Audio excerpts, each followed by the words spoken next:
A recent book that was published, which has got a very vivid account of flourishing entrepreneurship in India in the Mughal era, is a lady called Lakshmi Subramanian, and she's written this outstanding book called India Before the Ambanis, right? So उसमें वो समझाती है that effectively 200 years, kind of the height of Mughal rule, right? 16th century through to 18th century. The Mughals gave India stability of law, stability of rules, stability of law and order. Money was plentiful. Commerce was flourishing. Not just commerce within India, but commerce across the Indian Ocean. We were very much the central trading power, both in the context of the Middle East and Southeast Asia. And from a book, right, I found out there were many unicorns in that era. मेरे को तो पता ही नहीं था. मेरे को लगा unicorns अभी अभी बने हैं. But from a book I learned that merchant billionaires of that era were men called Virji Vora, Shanti Das Zaveri, Mullah Abdul Ghaffar, Jagat Sheth, right? And these sorts of powerful business people, many of them were financiers, many were moneylenders, many were moneylenders come shipping barons, many were moneylenders come shipping barons, come cotton traders, right?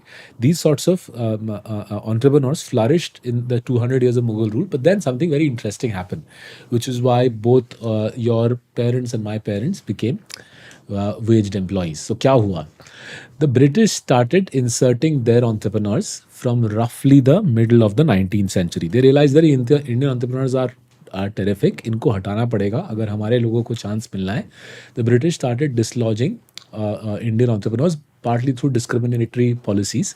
So again, in Lakshmi Subramanian's book, I've read plenty of narratives about how Parsi business people in Mumbai were discriminated against. Similarly, how Dwarkanath Tagore in Bengal was discriminated against by the British. But they did something even more insidious and very clever, actually.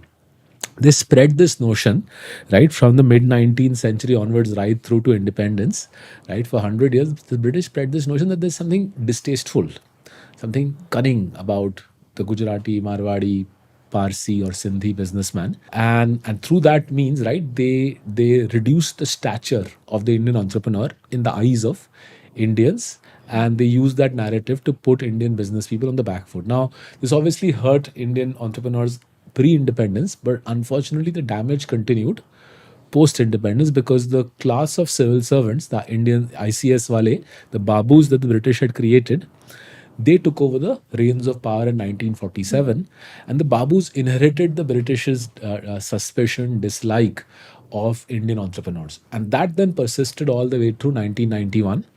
And it's only when Manmohan Singh and PV Narasimha Rao Saab, when the two legends ushered in liberalization in 1991, that's when we really started overcoming the legacy of 150 saal of ostracization, initially inspired by the British, but then ostracization of our own entrepreneurs, driven by our own babus. And that journey, I think, has now sort of wound its way through, which is why in the last decade, we are seeing a explosion in entrepreneurship, right? The number of companies being opened in India today are 3x what they were a decade ago.